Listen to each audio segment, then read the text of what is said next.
Welcome to the Private School Leader Podcast, where private school leaders learn how to thrive and not just survive as they serve and lead their schools.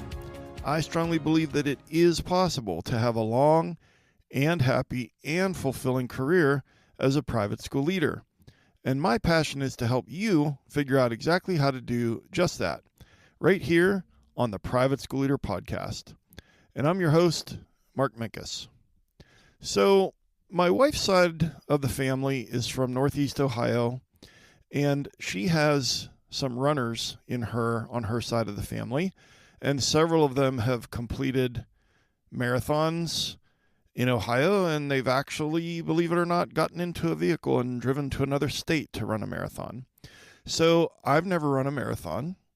I tell people that I played so much basketball over the years that my right knee gets sore when I drive 26.2 miles, so I'm certainly not going to try to run 26.2 miles. But I do have a lot of respect for people who have trained and have run a marathon regardless of their time. That's pretty impressive. And you've seen the end of a marathon, whether you've seen it in person, whether you've seen it on television. And I think there's different ways that people look when they cross that finish line. Some of them are just running faster than I could ever run, and they look like they're in great shape to run another marathon, even though they just ran 26.2 miles, and they look like they're in great shape. But you've also seen some people, they're coming up to the finish line, and they're stumbling, and they're emotionally exhausted, and they're dehydrated, and they look very disoriented, and they need some guidance just to even get across the finish line, and then they might go right into an ambulance. And so the reason that I'm talking about the finish line of a marathon is because if you're listening to this in real time, you're wrapping up or just wrapped up your school year. And by the way, congratulations on that, because it's a huge accomplishment. Even if it wasn't, in your opinion, a great year, you did it. You kept everyone safe, you kept the school running, and you had a school year that you were the leader, and you accomplished a huge task. So congratulations on that. But I'm wondering what kind of condition you're in. If you're stumbling across the finish line, if you're jogging across the finish line with a smile on your face and you look like you're okay. But here's what I've learned about most of us as private school leaders is that as soon as we get to that last day of school or that last teacher work day, we immediately flip the page and start getting ready for next school year, because there's book orders and there's probably still a couple of teachers left to be hired, and there's the master schedule needs to be tweaked or created. And then, of course, there's the facility that needs to be cleaned, and boom, boom, boom, right? But I think that's a big mistake, because we can't just finish the school year, flip the page, and sprint right into the next school year.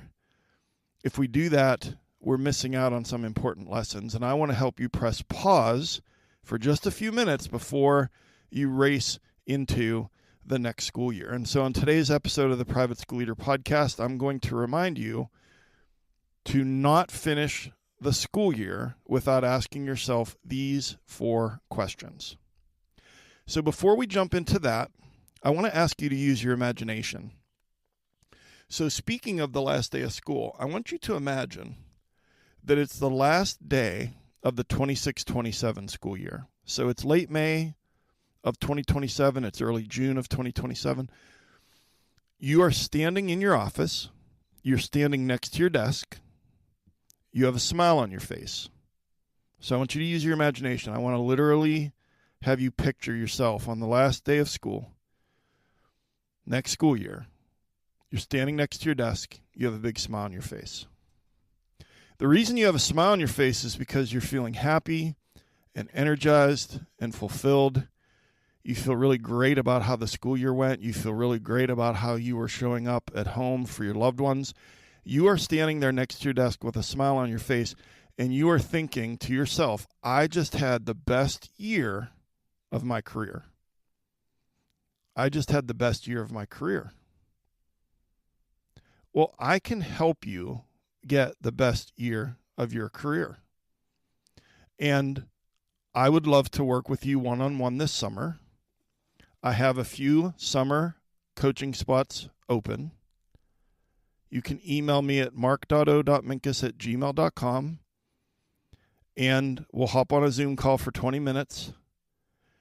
And the reason that I'm confident that I can get you the best year of your career is it's not a boast. It's not a brag. I just want you to have it, first of all. And if you don't take my word for it.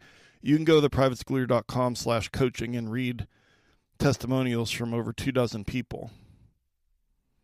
If you've listened to the podcast for a while, I don't pat myself on the back or brag or whatever. I try to just stick to the facts.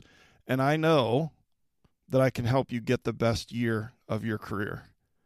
Whatever that obstacle is, whatever that struggle is, whatever that problem is, I can help you get rid of it or reduce it. Whatever that big goal is, I can help you get it. That life that you want, that's what coaching is about. And so, again, I'd love to work with you. I've just a few spots open for this summer. Email me, mark.o.minkus@gmail.com, and you can check out more about coaching at theprivateschoolleader.com/coaching. And then I like to give you a free gift every episode.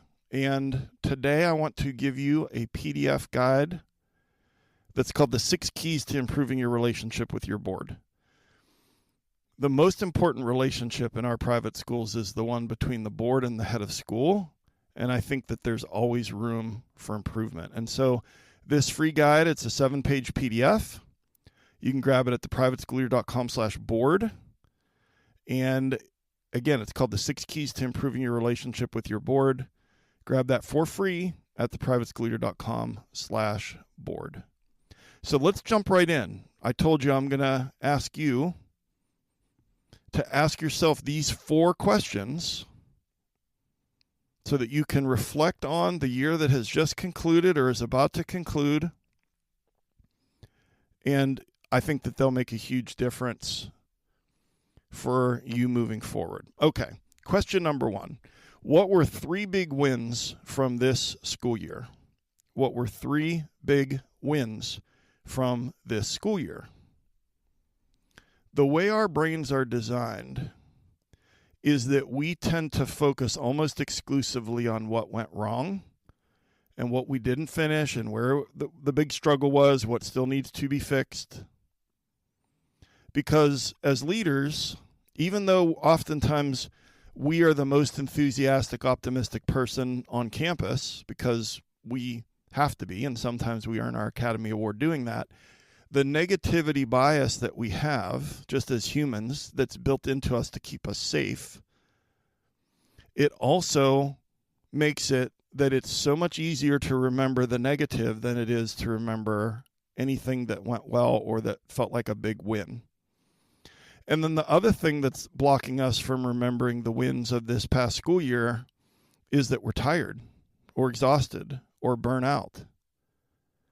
And so sometimes we feel like that the big win is that you survived, that you made it to the last day of school.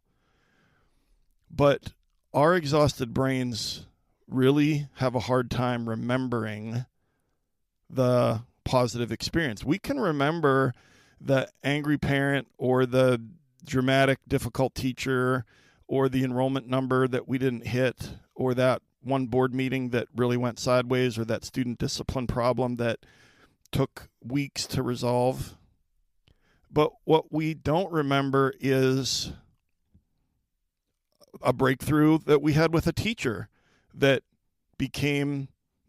grew during the school year because of your influence, or a student transformation, or things that were evidence of a healthy culture, like, teachers laughing in the hall, or the vibe at the holiday party, or a crisis that was avoided because you were organized and had a good plan, or those things also are harder to measure. So we're already fighting a battle when it comes to remembering the wins.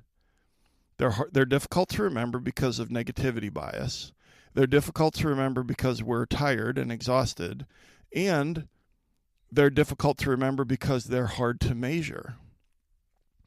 And so I want you to ask yourself, what were 3 big wins from this school year? You might not be able to remember them right now. In fact, you probably won't be able to remember them right now. So I have a couple of suggestions. You might pause the podcast and just stop and think. You might jot it down. You could go to the show notes at theprivateschoolleader.com/episode 188, and the 4 questions will be there for you. But it's also going to be hard to remember just by stopping and thinking. You might need to pull out the school calendar. You might need to look at your calendar. You might need to look at the Instagram feed or a yearbook.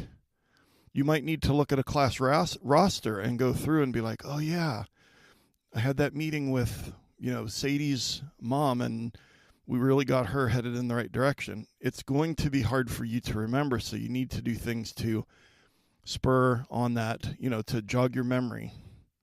And so those are some suggestions. You're going to come up with 3 wins, 3 big wins. And here's the thing. If you don't ever stop to acknowledge the wins, then you just become a firefighter that is always on. Professionals, the firefighters who work for a big city, I don't know exactly how their schedule works, but I know that they might be 24 hours. They might be on for 24 hours for like 3 or 4 days in a row, but then they're off for a couple of days. If you never stop to acknowledge the wins as a private school leader, you're a firefighter that works 24 hours a day, 7 days a week, 365 days a year. That is not sustainable. The other thing I want to mention, and I've talked about this before, I just urge you, I'll plead with you to start a positive comments Google Doc. And I'll link episode 37 in the show notes, because that talks about that and a couple of other things about how in the moment, over the course of this long school year, you're trying to think back to stuff. You can't remember those good things, and that's why at a time like this, or at a random Tuesday in March when you're having a bad day, that you can open your positive comments Google Doc from this school year. And so I just want to ask you the question, what are 3 big wins from this school year? It's important to focus on the wins and think about the wins. Okay. Question number 2. What problem kept repeating itself this year and why? Question number 2. What problem kept repeating itself this year and why? So, recurring problems in our schools usually reveal something important, especially if they keep resurfacing throughout the year. And so was it like a communication issue with parents? The parents were frustrated because they acted like they didn't know what was going on. Or maybe it was an internal communication issue, and the teachers said that they don't know what's going on, and that they felt to them like they had to go on a scavenger hunt in their email inbox to find the information. Or maybe it felt like the schedule, things around the schedule were chaotic. Or maybe student behavior was a lot worse this year for some reason. Or maybe the parent behavior was a lot worse.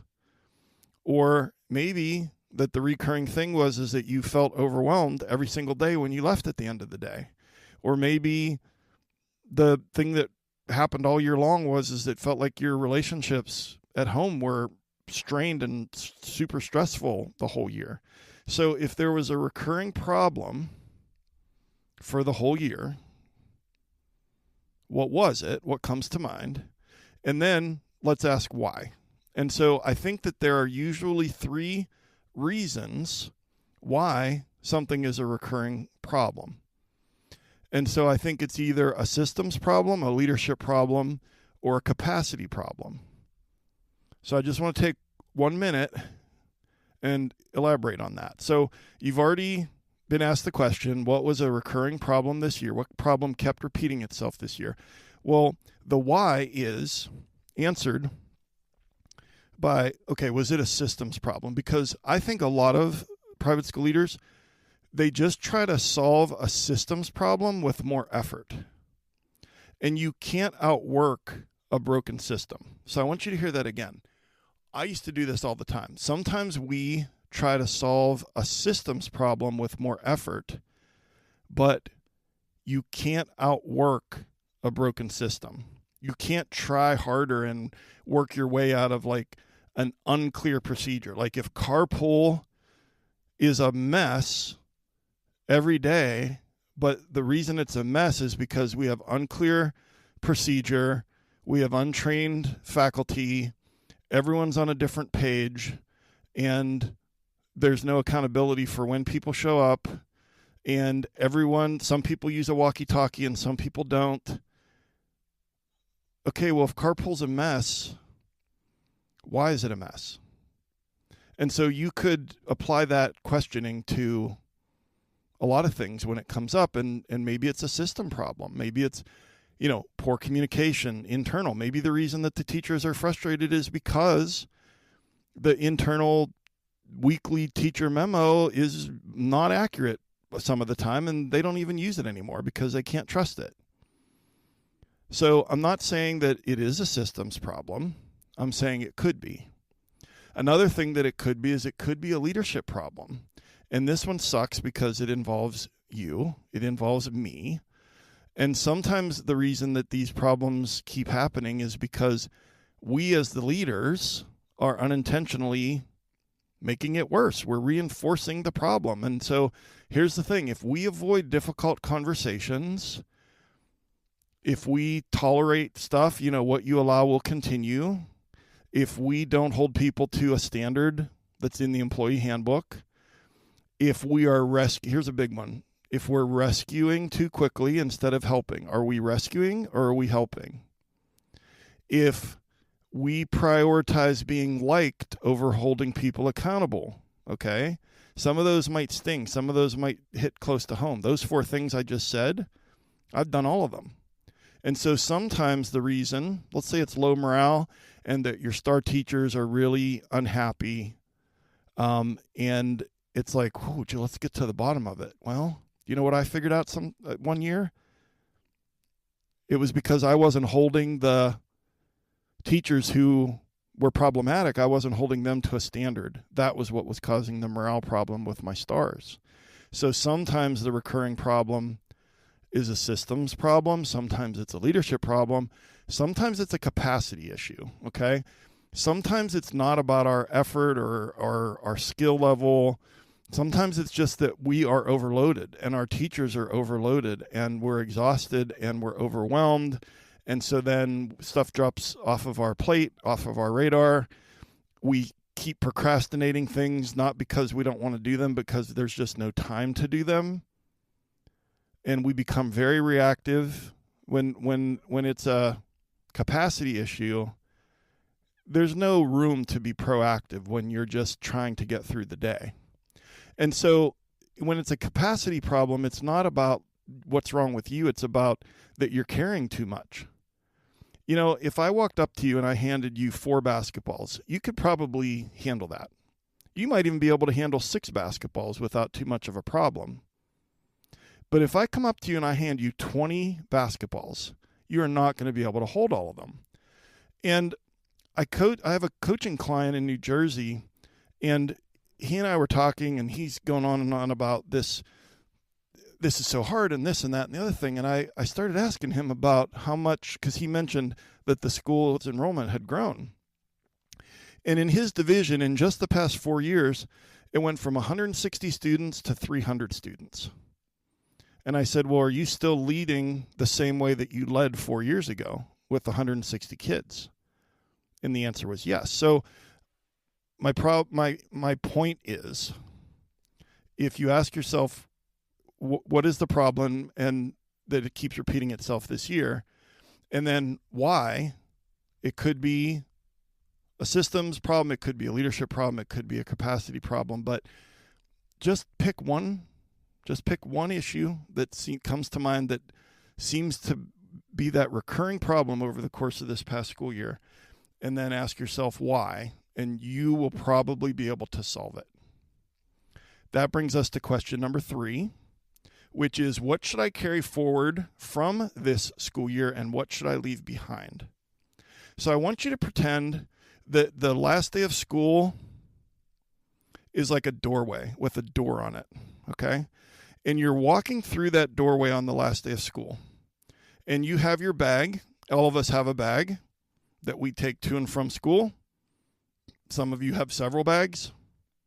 You are going to walk through that doorway of the last day of school, and there are going to be some things that you're going to bring with you into the summer and into the next school year, and there's going to be some things that you leave behind.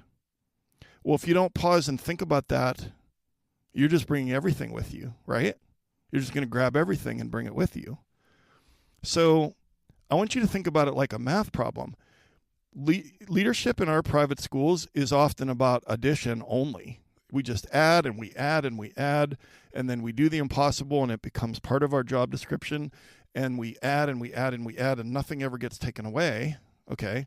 But I think that for us to grow as leaders, sometimes there needs to be some subtraction, and we need to carry some things forward, but we need to subtract and we need to cut and we need to, leave behind on purpose some things.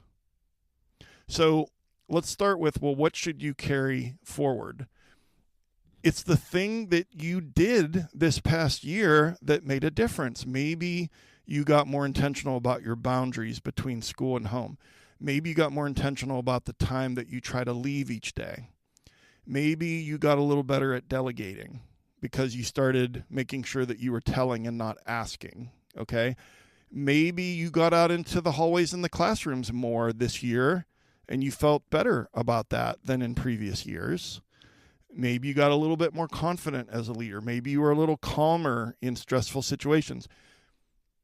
If you don't stop and think about it, you're not going to notice or remember, and then that progress that you made is just going to get completely run over the next time this fall that you are in a stressful situation. So we want to be intentional about that. So let's be intentional about thinking about what worked this year, and we want to protect it and repeat it and build on that. Okay, that's kind of the easier part of this question. What do we want to bring forward into the next school year with us? But the thing that might be a little harder about this question is, what are you going to leave behind? Remember, you're walking through that doorway, you've got your bag, and you're going to leave some stuff behind. Maybe you're going to leave guilt behind.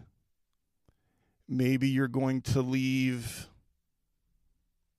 being a people pleaser behind. Maybe you're going to leave overwork that leads to burnout behind.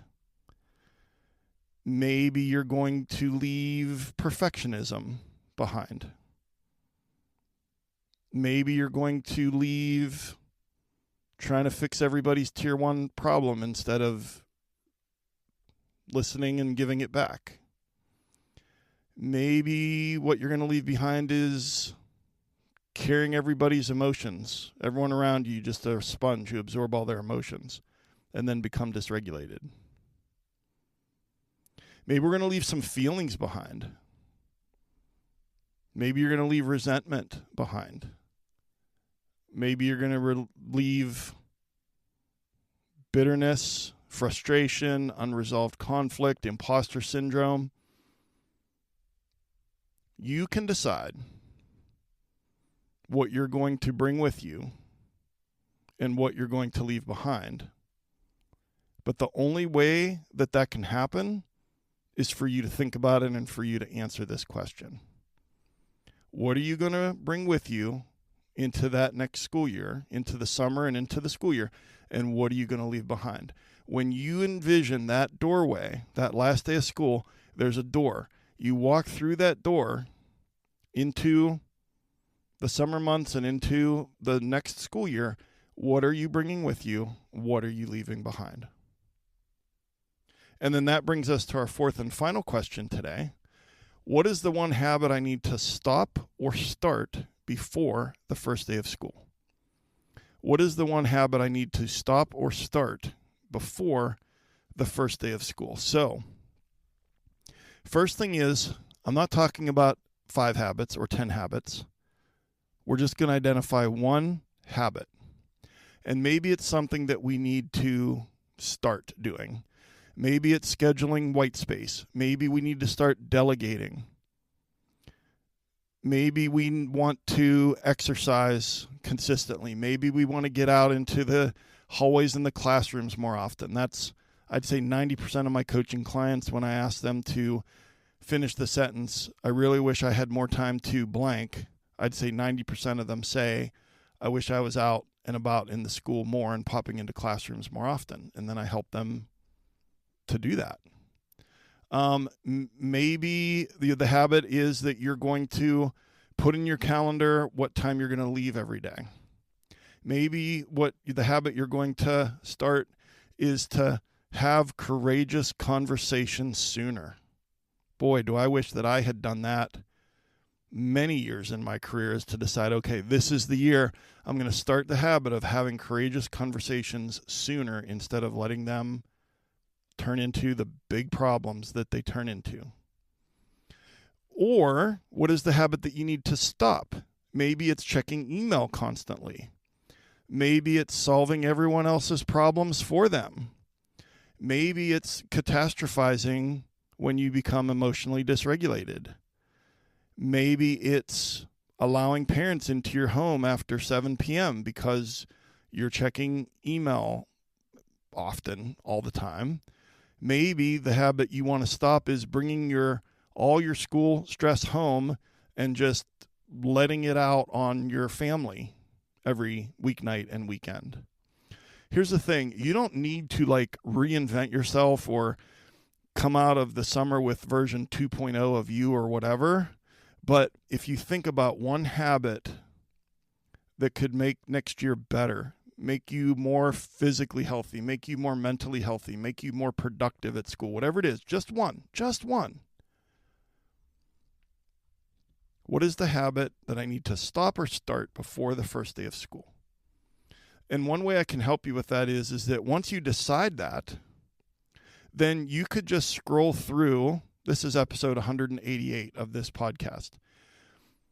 You could scroll through and you could find, let's say you decide better boundaries. You could find probably more than one episode on productivity or better boundaries or regulating your emotions or being less stressed out when you deal with parents or getting better at delegating or getting better at having difficult conversations with teachers.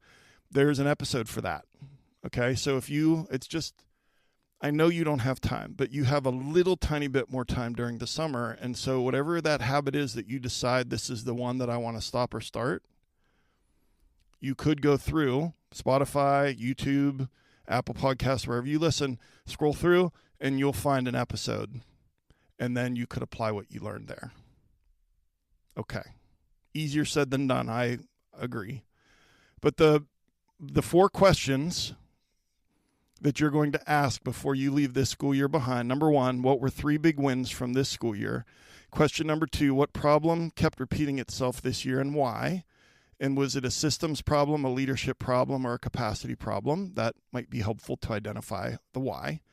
Question number 3, what should I carry forward from this year and what should I leave behind when you cross through that doorway with your bags? What's going to go with you into the summer and into the next school year? What are you going to leave behind? And then question number 4, what is the one habit I need to stop or start before the first day of school? And I always give you a call to action.